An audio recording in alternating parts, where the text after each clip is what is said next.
दोस्तों, बैटलफील्ड हो या बोर्ड रूम, क्लासेस हो या कोर्ट रूम, लीडर एक इंपॉर्टेंट रोल निभाते हैं। वह लोगों और ऑर्गेनाइजेशंस को एक साथ लाते हैं, उन्हें एक पर्टिकुलर डायरेक्शन में चलने के लिए गाइड करते हैं और उन्हें बढ़ते रहने के लिए इनकरेज करते हैं। लेकिन वास्तव में एक साधारण इंसान को लीडर क्या बनाता है, और आप भी एक लीडर कैसे बन सकते हैं?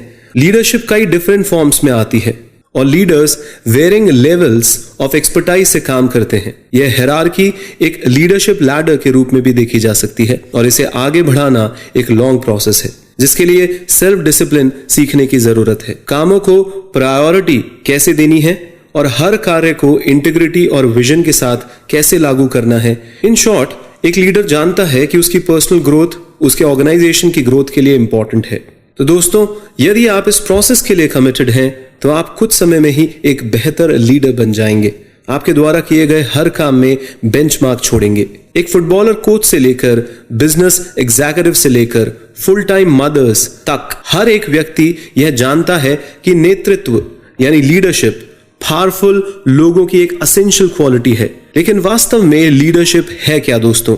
आइए सुनते हैं। लीडरशिप एक सरल अर्थ में प्रभाव है, यानी इन्फ्लुएंस होता है। यह दूसरों को आपको फॉलो करने के लिए इंस्पायर करने की एबिलिटी है। दूसरे शब्दों में, जो व्यक्ति फॉलोअर्स के ग्रुप को अट्रैक्ट कर सकता है वह एक प्रभावी लीडर बन सकता है। इसमें John F Kennedy, Winston Churchill और एडोल्फ हिटलर भी शामिल हैं दोस्तों। ये सभी लोग केवल इसलिए लीडर थे क्योंकि लोग उनको फॉलो करते थे। कहा जाता रहा है, पर ध्यान दिया जाना चाहिए कि लीडरशिप की हायरार्की होती है। 5 अलग अलग लेवल की लीडरशिप होती है दोस्तों। Position, permission, production, people development और पर्सनालिटी। तो सबसे पहले दोस्तों, पोजीशन लीडरशिप सबसे लोएस्ट लेवल होता है लीडरशिप का।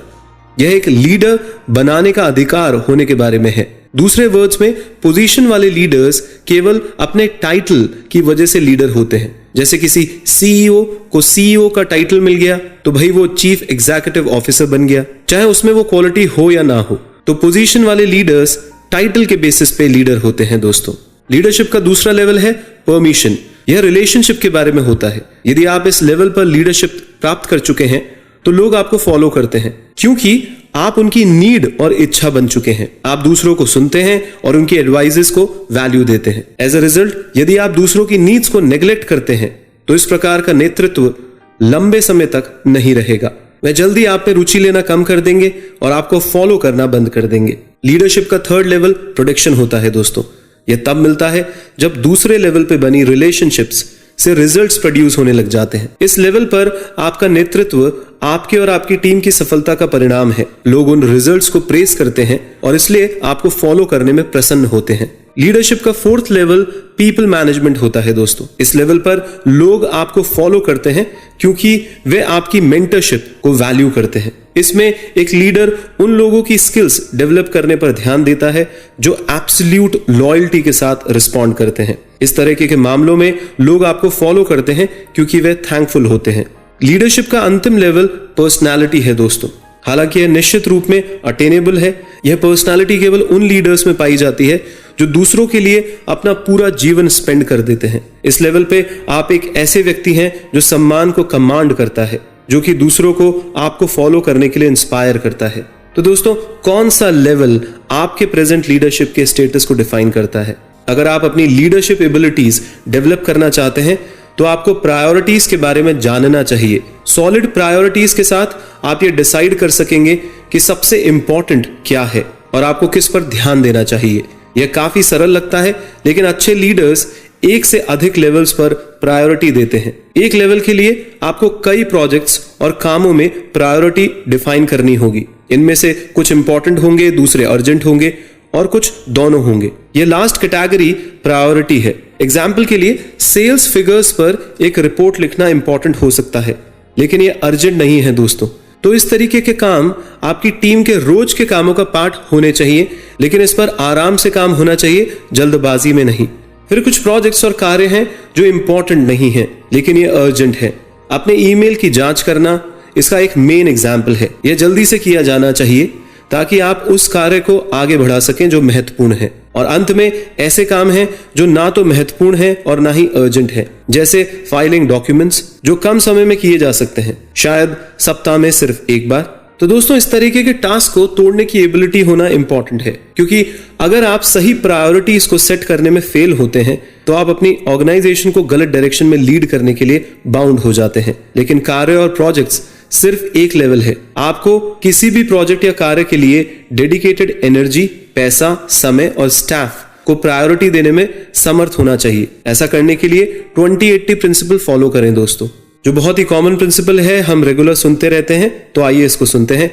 इस प्रिंसिपल के अकॉर्डिंग अपने रिसोर्स का 80% जैसे धन और एनर्जी अपने ऑर्गेनाइजेशनल प्रायोरिटीज के टॉप 20% पर खर्च करें। इसी तरह आपको अपना 80% टाइम अपने सबसे प्रोडक्टिव 20% एम्प्लॉयज को देना चाहिए। यह 20% एम्प्लॉयज ही आपके ऑर्गेनाइजेशन की सफलता का 80% पार्ट होते हैं। इसके नीचे की हर प्रायोरिटी रेस्ट 80% लोगों को सौंप दिया जाना चाहिए या आउटसोर्स कर देनी चाहिए। और स्वाभाविक रूप से नए एम्प्लॉयज को आपके टॉप 20% लोगों से ट्रेन करवाया जाना चाहिए दोस्तों। इसे आसान बनाने के लिए सर्वश्रेष्ठ लोगों, कार्यों और प्रोजेक्ट्स को प्रायोरिटी दें।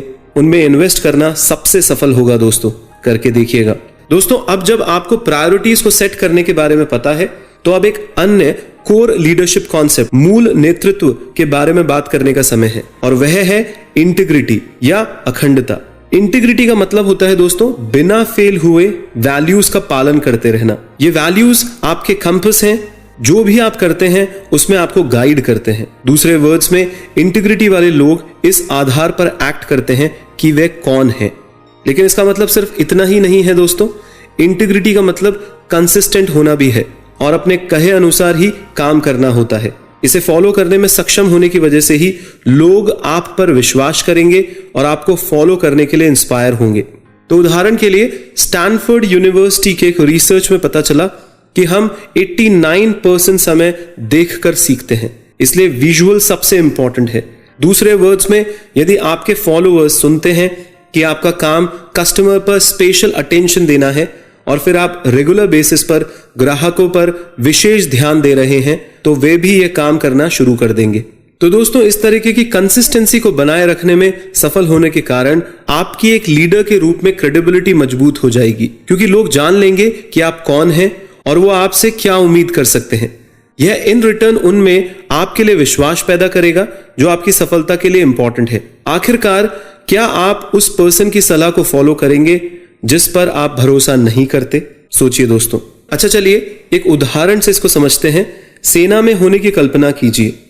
क्या आप अपने कमांडिंग ऑफिसर को एक खतरनाक सिचुएशन में फॉलो करेंगे यदि आपको लगता है कि आपका कमांडिंग ऑफिसर तो बहुत वरीड है और वह आखिरी मिनट में अपने फैसले को बदल सकता है? जाहिर है दोस्तों, विश्वास नेतृत्व के लिए जरूरी है और इंटीग्रिटी आपको इसे बनाने में मदद कर सकती है। यह आपकी लॉन्ग लास्टिंग रेपुटेशन की फाउंडेशन भी होगी। एक उदाहरण के रूप में सोचें कि जिस व्यक्ति को आइडलाइज करते हैं उससे पहली बार मिलना कैसा होगा। ऐसी बैठकों के दौरान बहुत से लोग निराश हो जाते हैं दोस्तों, क्योंकि उनका आइडलाइज इंडिविजुअल वैसा नहीं निकलता जैसा कि वह दूर से लगता था। हो सकता है कि वह क्लियर डिसीजंस लेते हुए दिखाई दे रहा हो, लेकिन वास्तव में हो सकता है वह सिर्फ बातें ही कर रहा हो। दूसरी तरफ, इंटीग्रिटी वाले लोग एक ऐसी रेपुटेशन को मेंटेन रखते हैं जो एवरग्रीन होती है। इसका कारण यह है कि यदि आपके पास इंटीग्रिटी है तो इस बात का फर्क नहीं पड़ेगा कि आप दूर से कैसे दिखते हैं और मीटिंग्स व डे टू डे इंटरैक्शन में कैसे दिखते हैं। आप सोच सकते हैं दोस्तों कि आप बहुत अच्छे लीडर हैं, लेकिन आप यह कैसे अश्योर कर सकते हैं कि आप सच में ही बहुत अच्छे लीडर हैं? तो दोस्तों, एक तरीका यह भी है, आप इस बात का एनालिसिस करें कि आपका काम कितना फायदेमंद है। वास्तव में यह क्राइटेरिया इतना इंपॉर्टेंट है कि पॉजिटिव चेंज करना लीडरशिप का तीसरा प्रिंसिपल होता है दोस्तों। लीडर्स को चेंज होने के लिए तैयार होना चाहिए। अगर वह अडेप्टेबल नहीं है तो उनकी इनफ्लेक्सिबिलिटी पूरी ऑर्गेनाइजेशन को नेगेटिव रूप से प्रभावित कर सकती है दोस्तों। उदाहरण के लिए, जब हेनरी फोर्ड ने मॉडल टी बनाया तो वो इस कार से इतने अटैच हो गए कि उन्होंने एक भी डिटेल बदलने पर विचार करने से इनकार कर दिया। उनका मानना था कि उनका मॉडल परफेक्ट है और वो उस पर पूरा विश्वास करते थे। इस वजह से उन्होंने अपने टॉप प्रोडक्शन ऑफिशियल विलियम नुडसेन को भी निकाल दिया, जिन्होंने एक नया डिजाइन फोर्ड को सुझाया था। फोर्ड एक मैन्युफैक्चरिंग जीनियस हो सकते थे, लेकिन बदलने के लिए उनका यह रिजिड रेजिस्टेंस उनके लिए एक मेजर ड्रॉबैक साबित हुआ। याद रखें दोस्तों, दुनिया तेजी से आगे बढ़ रही है और टफ कंपटीशन भी है। इस माहौल में सफल होने के लिए आपके बिजनेस को इस पॉसिबिलिटी के साथ आगे बढ़ना होगा कि मेजर शिफ्ट्स आएंगे और आपको इनके लिए तैयार रहना होगा। यदि आप बदल नहीं सकते तो आपकी ऑर्गेनाइजेशन भी बदल नहीं पाएगी दोस्तों। फोर्ड के मामले में मॉडल टी को बदलना सिंपली नेसेसरी था। इसके बावजूद कि फोर्ड गाड़ी के बारे में क्या सोचते थे, तो भी वह पुराने ढंग की थी और जनरल मोटर्स ने पहले से ही अधिक मॉडर्न व्हीकल डेवलप करने शुरू कर दिए थे, जिससे मॉडल टी को कॉम्पीट करना था। जबकि फोर्ड कई वर्षों तक चेंज करने में अनइंटरेस्टेड रहे, उन्होंने आखिर में मॉडल टी को अपडेट करके मॉडल ए को लॉन्च किया और ऑटोमोबाइल उद्योग में अपनी मजबूत पोजीशन बनाए रखी। लेकिन एक लीडर के तौर पर आपको चेंज करने के कंपैरिजन में कुछ और अधिक करना चाहिए। आपको उन साइकोलॉजिकल चैलेंजेस को भी पहचानना होगा जो इस तरीके के चेंज आपके कर्मचारी पर प्रभाव डालते हैं, क्योंकि कभी भी कोई बदलाव आता है तो जो कर्मचारी आपके साथ काम कर रहे हैं वो इससे सबसे ज्यादा प्रभावित होते हैं।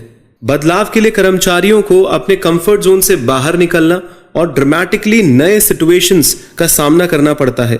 यह एक्ट स्ट्रेस और इनसिक्योरिटी को ग्रो करता है, इसलिए एम्प्लॉइज को इस प्रोसेस में आसानी से अडेप्ट करने के लिए आप यह इंश्योर कर सकते हैं कि उन्हें पता हो कि चेंज क्यों हो रहा है और इसके ऑब्जेक्टिव्स क्या हैं। अपने कर्मचारियों को इन्फॉर्म करके आप उन्हें चेंज की ओनरशिप लेने का मौका देते हैं, जिससे इसके नेगेटिव इंपैक्ट्स को कम किया जा सकता है। क्या आप अपने सेल्फ डिसिप्लिन पर गर्व करते हैं दोस्तों? क्या आप अपने थ्रू डिसाइडेड सारे कामों को बिना किसी व्यक्ति से मोटिवेशन लिए पूरा कर सकते हैं? सोचिएगा। ठीक है, यदि आप ऐसा नहीं कर सकते तो हो सकता है आप किसी और बेहतर तरीके से सीख सकते हैं, क्योंकि सभी लीडर्स के लिए सेल्फ डिसिप्लिन एक महत्वपूर्ण क्वालिटी होती है दोस्तों। यदि आप खुद को लीड नहीं कर सकते तो आप दूसरों से कैसे उम्मीद कर सकते हैं कि वो आपको फॉलो करे या वो अपने अंदर वो बदलाव लाए जो उनमें आप लाना चाहते हैं। एक लीडर के रूप में आपका ग्रो करना आपके ऑर्गेनाइजेशन की ग्रोथ के लिए बहुत जरूरी है। कहा जाता है ग्रोथ के लिए हार्डवर्क की जरूरत होती है, और दोस्तों यह वह कंडीशन है जहां कई लोग अपने आप के सबसे खराब दुश्मन बन जाते हैं। वह सेल्फ डिसिप्लिन की कमी रखते हैं और एज अ रिजल्ट लीडर के रूप में फेल हो जाते हैं। तो दोस्तों आज ही एक छोटा लेकिन कमिटेड प्लान के साथ शुरुआत करते हैं, जिसमें डेली रूटीन भी शामिल है। स्लो शुरुआत करना इंपॉर्टेंट है, क्योंकि सेल्फ डिसिप्लिन को डेवलप करने में समय लगता है दोस्तों, और कोई भी एक ही बार में सब कुछ नहीं कर सकता। इंडियाना यूनिवर्सिटी की बास्केटबॉल टीम का एग्जाम्पल लें। 1976 में उन्होंने NCAA नेशनल चैंपियनशिप जीती। जीत के बाद उनके कोच ने एक इंटरव्यू दिया जिसमें समझाया गया कि टीम की सफलता का मुख्य कारण सेल्फ डिसिप्लिन था और लगातार प्रिपेयर और इंप्रूव करने की इच्छा थी। उसी प्रकार की सफलता के लिए खुद को सेट करने के लिए आप क्या कर सकते हैं? तो दोस्तों एक पन्ना लें और उन 5 फील्ड को लिखकर रैंक दें जिनमें आप अधिक डिसिप्लिन होना चाहते हैं, और फिर किसी ऐसे व्यक्ति को खोजें जो पहले से ही आपके टॉप प्रायोरिटी वाले फील्ड में डिसिप्लिन्ड है, और उससे आपकी प्रोग्रेस को चेक करवाएं, यानी आपकी मदद करने के लिए कहें। हर सुबह 15 मिनट का समय इस फील्ड के इंप्रूवमेंट पर फोकस करने के लिए लगाएं, और प्रतिदिन 2 बार, एक बार दोपहर में और एक बार शाम को 5 मिनट का समय अपनी प्रोग्रेस को रिफ्लेक्ट करने के लिए लगाएं। दोस्तों यदि आप 60 दिनों के लिए इस डेली रूटीन को दोहराते हैं तो आप में इस एरिया में सक्सेस पाने के लिए सेल्फ डिसिप्लिन डेवलप हो चुका होगा। आप इसे अपनी लिस्ट से हटा सकते हैं और अगली प्रायोरिटी पर आगे बढ़ सकते हैं। पर हाँ दोस्तों, सेलिब्रेट करना मत भूलिए कि जब आप एक नए एरिया में एक्सपर्टाइज अचीव करते हैं तो इसे सेलिब्रेट जरूर करें, प्रेफरेबली उस व्यक्ति के साथ जिसने आपकी इस प्रोसेस में मदद की है। दोस्तों अच्छे लीडर्स के पास एक स्ट्रॉन्ग विजन होता है जिसे वह खुद के भीतर पाते हैं। क्या आप खुद को विजनरी व्यक्ति मानते हैं? दोस्तों अपने आप से पूरी ईमानदारी से इस प्रश्न को पूछिए, क्योंकि एक लीडर बनने के लिए आपके पास वह विजन होना चाहिए कि आप कहां जा रहे हैं और आप दूसरों को खुद को फॉलो करने के लिए कैसे परसुएड करेंगे। इस सेंस में एक विजन सिंपल रूप में एक क्लियर आइडिया है, एक क्लियर डेस्टिनेशन है कि आपका ऑर्गेनाइजेशन और स्पेशली आपकी टीम को आप कहां पहुंचाना चाहते हैं। आपका विजन आपके डेली वर्क को फ्यूल करता है दोस्तों, तो विजन होना अति आवश्यक। उदाहरण के लिए, क्या आप जानते हैं कि बीथोवेन अपने जीवन के अंतिम 20 वर्षों में डेफ थे और इसी समय के दौरान उन्होंने अपनी सबसे फेमस कंपोजिशन को लिखा था? या क्या आप जानते हैं कि होमर अंधे थे और रॉकफेलर ने जब पहली बार काम करना शुरू किया तो उसने पहले वीक केवल $6 कमाए थे? बहरहाल दोस्तों, इन सभी ग्रेट फिगर्स ने अविश्वसनीय बातें पूरी की, क्योंकि वे जो कुछ हासिल करना चाहते थे उसके बारे में गहराई से विश्वास करते थे। दूसरे शब्दों में, उनके पास एक विजन था और उन्होंने अपने विजन के साथ ही अपनी जिंदगी बिताई। इसके विपरीत, यदि आपके पास कोई विजन नहीं है तो दूसरों को किसी गोल की ओर ले जाना मुश्किल होगा दोस्तों। वास्तव में बिना ड्राइव, परसिवरेंस और टीम स्पिरिट ऐसा करना संभव नहीं है। इन तीनों को एक विजन ही लाता है दोस्तों। ठीक है दोस्तों, यदि आपको लगता है कि आप में विजन की कमी है तो आप क्या कर सकते हैं, आइए सुनते हैं। अपने बारे में सोचने की कोशिश करें दोस्तों कि आप अपने अंदर गहराई से क्या महसूस करते हैं। आपका सपना क्या है? आपको क्या आगे बढ़ाने के लिए इंस्पायर करता है? इन सवालों को अपने जीवन के हर एस्पेक्ट के रिगार्ड में पूछें। याद रखें, जब आप देखते हैं कि आप कहां जाना चाहते हैं तो आप वहां पहुंच सकते हैं, लेकिन ध्यान रखें कि एक विजन अकेले लीडर नहीं बनाता है। आपको उस पाथ पर चलने के लिए एक्सपीरियंस की भी जरूरत पड़ती है दोस्तों। उस पाथ पे चलने के लिए जिसे आपने सेट किया है, अगर आपके पास एक्सपीरियंस नहीं है तो आपको मुश्किल हो सकती है। अगर आपके पास एक्सपीरियंस होगा दोस्तों तो वह आपके विजन को एक नेव आइडलिज्म यानी दिखावटी इम्प्रैक्टिकल चीजों से एकदम अलग करेगा। उदाहरण के लिए, यदि आप में एक्सपीरियंस की कमी है तो आप उम्मीद कर सकते हैं कि लोग आपके विजन पर कोई सवाल ना पूछें और आपको ब्लाइंडली फॉलो करें, जो इम्पॉसिबल है दोस्तों। थोड़े समय के लिए हो भी सकता है पर लॉन्ग रन पे ये इम्पॉसिबल है। लेकिन अगर आप दूसरों का पहले ही नेतृत्व कर चुके हैं यानी लीड कर चुके हैं और आपके पास नेतृत्व के अनुभवों का धन है तो आप जान लेंगे कि लोग किसी भी रैंडम व्यक्ति द्वारा दिए गए एक विजन को फॉलो नहीं करेंगे। लोग लीडर्स को फॉलो करते हैं। एक बार जब आपका नेतृत्व फॉलोअर्स को आकर्षित करता है तो उनसे भी आपका विजन शेयर करना आसान होगा। लीडरशिप यानी नेतृत्व करना बॉसी होने और दूसरों को आदेश देने के बारे में नहीं होता दोस्तों, बल्कि अच्छे लीडर्स ने अपने आप को मजबूत बनाने के लिए कड़ी मेहनत की होती है। वे अपनी वैल्यूज से जीते हैं, वे चेंजेस के प्रति ओपन होते हैं और एक विजन द्वारा डायरेक्टेड होते हैं जो वे स्वयं के भीतर गहराई में देखते हैं।